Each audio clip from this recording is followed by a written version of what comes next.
Idaho College and today's broadcast of the North Idaho College Public Forum. The crew is comprised of North Idaho College television students. Your moderator is North Idaho College political scientist Tony Stewart.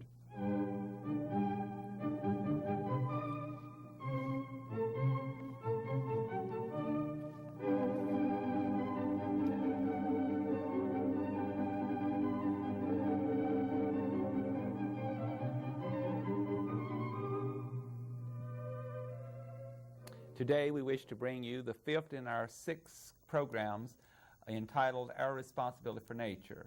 The particular subtopic today is the politics of nature, governmental responsibility, and public land. This is brought to you by a grant from the Association for the Humanities in Idaho. Our guest is Neil McFeely, who is an assistant professor of political science at the University of Idaho, a position he has held since 1976. He holds a BA degree with high honors from the University of Texas at Austin and a PhD from that same institution in 1975. His main fields of interest are constitutional law and public administration. He has also received the Southwestern Political Science Association Prize for the best conference paper that he delivered in 1977. Professor McFeely, welcome to our program. Thank you. Joining me in questioning our guest on this topic today is regular panelist Mary Lou Reed, visiting panel member and a member of the faculty at North Idaho College, Doreen Rogstad, and regular panelist Janelle Burke. Welcome, panel. We shall proceed to questions at once from Lou Reed. Dr. McFeely, central to your topic is a thesis that government has the responsibility to deal with matters which affect natural resource decisions. And you cite RARE 2 as a process, as an example of a political nature in the field of natural resource decision making. Now, some of us consider RARE 2 sort of a disaster, and we feel that the Forest Service had inadequate data, too little time, there was an unequal weighting of intangibles versus commodities, and it all came out political in the end. So how do you justify using RARE 2 as an example, and just what's good about the process that RARE 2 represents? Well, I think you answered your own question in the sense that it was very political, and RARE 2 was a political process. It involved all of the political actors, or many of the political actors in the political system, from public opinion, the individual citizen, all the way up to the president. So I think that it is perhaps a good example of a political process. What's good about it, I guess that depends on the individual's perspective, and of course each of us has his or her own ideas whether or not the process turned out correctly or incorrectly.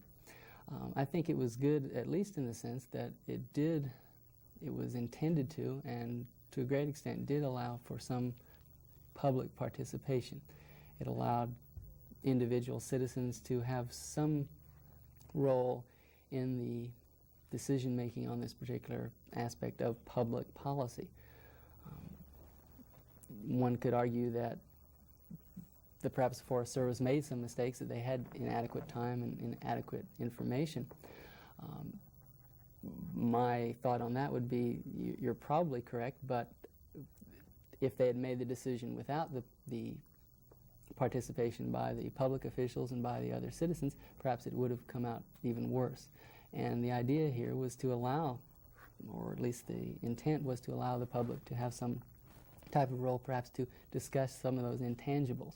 And to that extent, perhaps we as the citizens of Idaho and of the United States as a whole, perhaps we didn't get our point across that intangibles are important as well as the commodities or the economics of wilderness. Maybe you can make RARE 2 look better by comparing it with RARE 1 and with the fact that before RARE 1 or RARE 2 there perhaps was not a process at all which included the public. Maybe you want to say a little bit more on that. That's a good point too. RARE 2, just as many things, was to some extent a result of earlier problems. The earlier problem, of course, being RARE 1, which was even less successful, and before that a process that perhaps went unnamed but was a very hasty process. RARE 1 was a hasty process of trying to decide what areas should be wilderness, what areas shouldn't be. Before that it was many people complained that the process was taking much too long. So to that extent, RARE 2 was a result of the feedback from those earlier processes. and I think was at least some improvement in the sense that it did bring about more public participation. It did bring about at least recognition by the people of this state and other states that they did have at least some role in the public policy process. Doreen Rockstead. Okay, we have many, many acres of land in Idaho designated as wilderness and primitive. Could you tell me the difference between wilderness and primitive? The wilderness area are those areas that are, in a sense, a step beyond primitive. They are designated. Primitive areas are, in a sense, still in a process of perhaps study that changes may come about. Wilderness areas are designated that they are, in a sense, roadless areas. They are from this point forward, whenever they are designated as wilderness areas, no roads shall be put into them.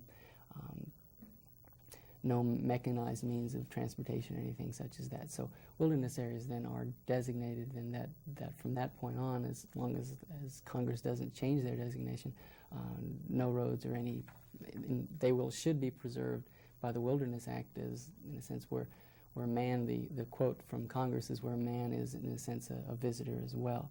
And man does not stay, and it is people can go in, of course, but is only as a temporary visitors to the wilderness area. Could you take a horse in there? Certainly. You could take a horse, either wilderness or primitive? As far as I know, certainly. Do you feel that there should be a limit set to the number of people, say, in a given year that could go into either area?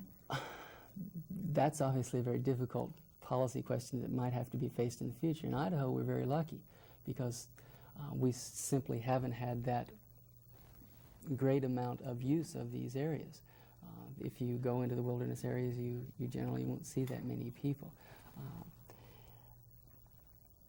In the future, obviously with the population growing, there might be that question whether indeed even the wilderness areas have to be allocated. As for example, many of the wild and scenic rivers and various rivers, in order to go down, for example, the Middle Fork of the Salmon, you can't just say, oh, I'm going to take a trip. You have to get a permit. And that, of course, is to preserve the nature, the wilderness nature of the trip, so that it wouldn't be a very wild and scenic river wilderness experience if there were 30 people every time you looked around. Well, we haven't come to that point, I don't think, with wilderness, and perhaps we might in the future. I really don't think we will have that much of a problem with, for example, the number of acres in Idaho, where, as I say, we are very lucky, or maybe the word is unlucky, but we have a great number of acres. And we don't really have the problem of needing permits or needing to allocate that visiting privileges. Janelle Burke. In your essay, you state, quote, "The bureaucracy is today often criticized, but it is an essential part of government and plays a significant policy role." Would you please tell us what you think why you think it's essential, and how it might be playing in this particularly significant role? Okay. Well, everyone criticizes bureaucracy. That's sort of the standard campaign rhetoric, and with some good reason, of course. But what I'm suggesting is that bureaucracy is a necessity in a nation such as ours, in a society that demands, if you will, or expects that the government does certain things and provides us with certain services. It is the bureaucracy, and that there is no real negative connotation to that term unless we use it that way. The bureaucracy are those individuals or those institutions as part of the executive branch of the federal government and the state government and the local government that actually implements the decisions, that carries out the day-to-day work of government. If we did not have the bureaucracy, we would simply not have government acting on the individuals. We would simply not have any of the services that we've come to expect or come to demand. The bureaucracy has obviously grown a great deal, and there's legitimate reasons to question whether it's grown too much, that perhaps it is taking too much of a role. But what I'm saying is that it is a necessity. It has to be there. It has been around since the first administration of George Washington. Obviously, it's increased greatly with various programs which serve the people. So I'm saying it is a necessity. Your second question was to my point that bureaucracy plays an important policy-making role. And I think that's something that many people don't understand, perhaps, and that is the idea that we accept that bureaucracy does carry out or does implement the directives of the President or the laws of Congress. Congress passes a law to do a certain thing. Obviously, the congresspersons don't run around and actually do whatever needs to be done. The bureaucracy, whatever that might be, from the Department of Health, Education, and Welfare to the Department of the Interior, Department of Agriculture, all of these different agencies carry out, implement those policies. But what is increasingly true is that the bureaucracy has, to some extent, an independent role in making policy. That is, that Congress will pass a law which is in some ways vague. It will say there needs to be regulations in the public interest. Well, that is vague in the sense that it allows the persons of the agencies that actually carry out that law to have a great deal of discretion. Discretion how exactly to implement that particular law. So that in implementing the law, they are making, to some extent, policy. Even more relevant to the point about policy making is the fact that today Congress and the President oftentimes simply say, okay, here's a problem. We will give this particular agency the responsibility, the authority to deal with that problem. So what happens is that the bureaucracy, the different agencies of the government, then are actually making regulations. They aren't laws, but they have, to a great extent, the force, the effect of a law. So, in a sense, the Congress has delegated some of its legislative power, or its lawmaking power, to the bureaucracy by allowing them to make regulations, making rules for the governance of the society.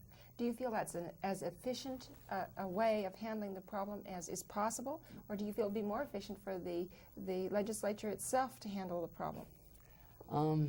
That's, again, one of those difficult questions. I think that in this type of society that is so large, so complex, Congress simply has to delegate some of that responsibility. That it is efficient, I think that it is the most efficient way. Congress doesn't have that expert knowledge about every particular area. It doesn't know everything about agriculture. Congress as a whole doesn't know particular thing about any particular agency's work. So in that sense, it is efficient to allow the experts, those people in the bureaucracy who know that particular area, to have a role. But the opposite side of efficiency, or the other question is that in a sense the way the society is supposed to work? We of course have that separation of powers idea in our federal government, the idea that Congress is supposed to take that responsibility to make the specific laws. And by delegating some of that responsibility, to some extent Congress has escaped maybe the responsibility. And that's not necessarily a good thing. In some cases they've delegated too much. So I would say, yes, it's efficient, but perhaps it's gone too far. Perhaps Congress should take back some of that specific rule-making authority, which is theirs, obviously, so that the bureaucracy doesn't have as much discretion, so that the Congress is the one that has the responsibility. Ladies and gentlemen, if you've joined our program in progress, our guest is Professor Neil McFeely from the University of Idaho in the field of political science, and he's discussing with us our responsibility for nature. Professor McFeely, in your article, The Politics of Nature, you indicate that there are certain common resources in our society that are held in common by the people, and you list as an example the snow-plowed highways. And then you go on to indicate, and I quote, "Therefore, government must govern these public goods for the benefit of all and must allocate the cost fairly. I would suggest that nature is a public good and must be managed through the institutions of government." I have a two-part question. First of all, would you define what you mean about what is public good? And the second part of the question, would deal with the question of why nature would fall under what you classify as public good. Okay. A public good is a good that is owned by or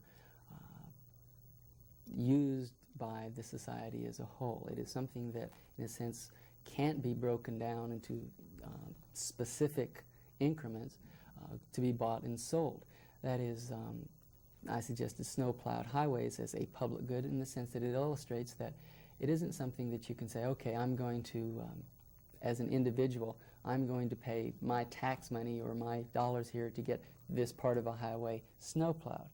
It has to be done, in a sense, for the society as a whole by the government. For example, another example would be national defense. When a government provides, national defense then is a public good. It cannot be broken down into a portion which can be bought or sold. If you don't pay your taxes, how can then the government say, well, we're not going to provide national defense for this one individual? It's simply impossible. So that's why we have this idea of taxes, so that the things that a private company or private corporation can't provide, because there is no way to designate this is the cost and this is the benefit for an individual. The tax dollars then have to be used to provide something that for the nation as a whole or for the people as a whole. I suggest that nature is a public good for a number of reasons. One is that the idea is that you can't completely restrict access to nature, if you will, or a wilderness. It's something that is not a discrete thing, but rather has effects on the society. And to that extent, it's very difficult then to completely to restrict access to wilderness. It has what are called spillover effects as well. A stream, for example, has effects on the larger environment, or a wilderness area has an effects on the larger the state. It's a place for a game preserve or something such as that. And perhaps the major reason that I suggest that nature and public lands are a common good is that they are owned by the people as a whole. They are not owned, nature isn't owned by any particular individual. And that its government then has to regulate, has to make decisions on this for the benefit of the society as a whole, and also, and this I think is an important point, not just for, if you will, the society, the present individuals in the society, but in a sense for the longer range society, the preservation, if you will, of the American, of America for future Americans, for future societies, for future generations. And that's why this is the concept of a public good. Agreed. We hear a lot these days about the so-called sagebrush rebellion, the move to transfer federal lands to the hands of the states in the West. And what do you think would be the real effect if this transfer took place? How do you relate this to your concern for nature and public lands as the common good? Well, the sagebrush rebellion, of course, is the, if you will, the rebellion of a number of the western states, Nevada particularly, as well as Idaho, saying, well, the federal lands in the state are simply, there are too many federal lands and we wish to take them back. What would be the effect if that happened? It's, I suppose, difficult to foresee. The federal government has, if you will, used them or preserved them or kept them for use for the future, for use by the society as a whole. What it would mean then would be that a large portion of the lands that are left for the general society would be probably then allowed to go under private ownership. That, in a sense, is the question about the public goods. And there are, of course, two schools of thought on this. Well, maybe that's a good thing. Maybe it's a good thing to take the land away from federal control and bring it back more toward local control. But the other school of thought is, well, the federal government has perhaps a longer range perspective. They're saying, well, rather than allowing this land to be developed for this particular point, at this particular point, well, perhaps it should be saved in a sense for future generations. So I really... Which school of thought do you tend towards? I personally happen to tend toward the school of thought that perhaps it is better in the sense in the public domain, because there simply isn't, there aren't that many, there isn't that much land that really has been left or has been saved for future generations. I realize that there are pros and cons on that, and there are certainly balances. Not everything should be wilderness, but some should. Do you think this is going to happen? As a professor of politics, do you think this is very likely? The sagebrush rebellion to succeed? I don't think so. I think that that's simply the law is on the side, because if you think about why the federal government has these public lands, it was in a sense it's a contract years ago when Nevada and other states said, well, gee, I want to be a part of the Union, and I want to get all of the benefits of being in the United States. Well, part of that agreement was for the federal government to protect and to continue to have those lands, because after all, that was the American territory rather than a specific state territory. So in a sense, the law is behind the federal government, at least a good part of it. Thank you. Thank you. Doreen Rockstead. Is there any effective way of making developers go back and redo some of the damage they've done on state land, such as maybe clear cutting and not replanting and so forth? Well, I think that the answer to that is simply there should be enough laws with teeth in them that if these lands, if the wilderness then is given up to private development for timber development or for mining, that the land be not destroyed. And of course that happens. Even you've seen the television commercials. Well, here this used to be a strip mine, and it's now a beautiful place where deer run around, and that's the ultimate goal, I think. And I simply think that citizens and obviously corporations have some sense of responsibility. They're not trying to tear up, or they don't want to. But I think there needs to be laws that say not simply please, but also that you have to. That it should be a part then of the cost of using this land, because after all, the society that, or the government, the people which have granted, if you will, for example, the right for timber companies to come into some of the wilderness areas and chop trees, well, that's our land, and we provide roads. The taxpayers spend millions of dollars to provide these logging roads for the benefit of the companies, and in a sense, as a return to the people, perhaps the timber companies and the mining companies have that responsibility, and perhaps laws should be passed which specify that it is their responsibility. Janelle Burke. You speak very eloquently in your essay to the fact that the individual citizen can have a significant impact on policy formation.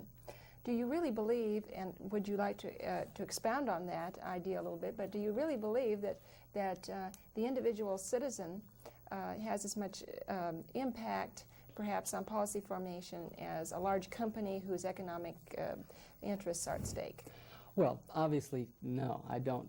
Your question. I don't think that I, as a citizen, could have the same impact that a large company could. But what I'm saying is that citizens as a whole, public opinion does matter in this country, and that's the concept of democracy.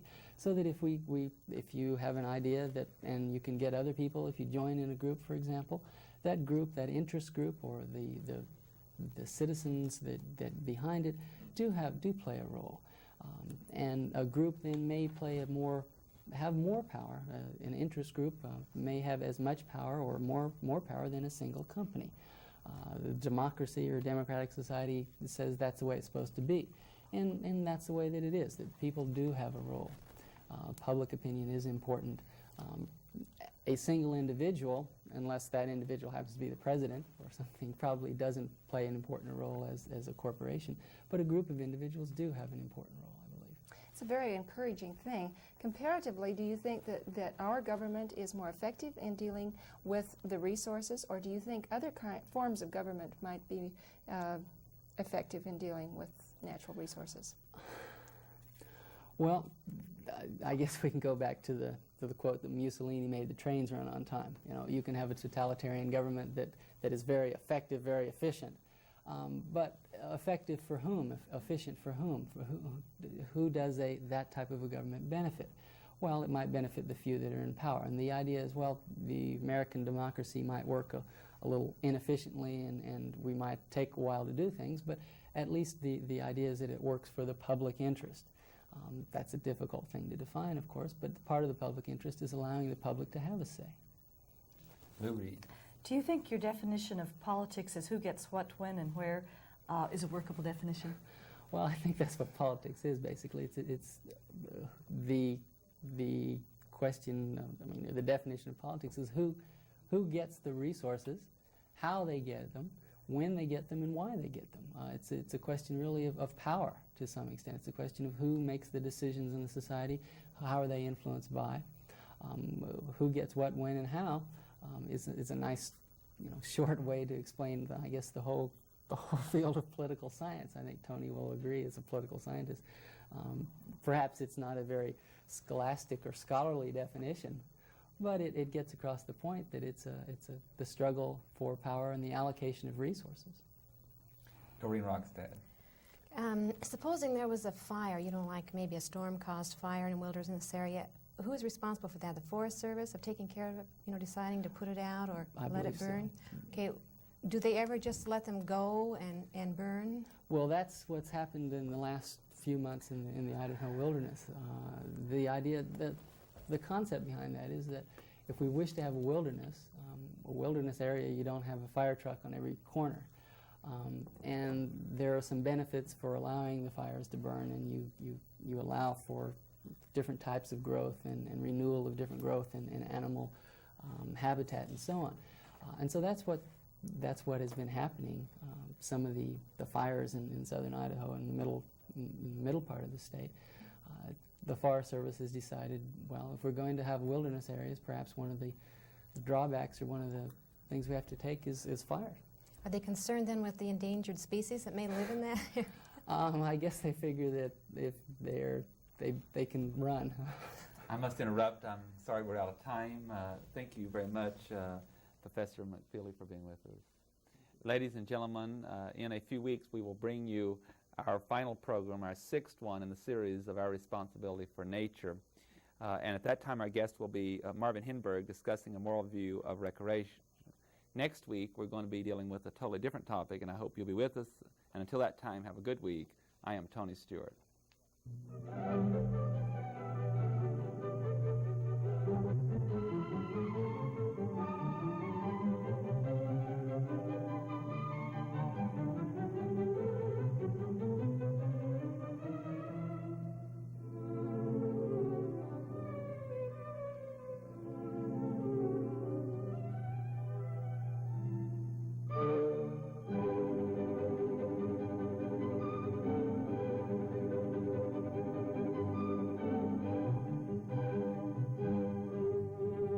The North Idaho College Public Forum can be seen at the same time each week over this station. This production was videotaped earlier by a North Idaho College student crew for viewing at this more appropriate time.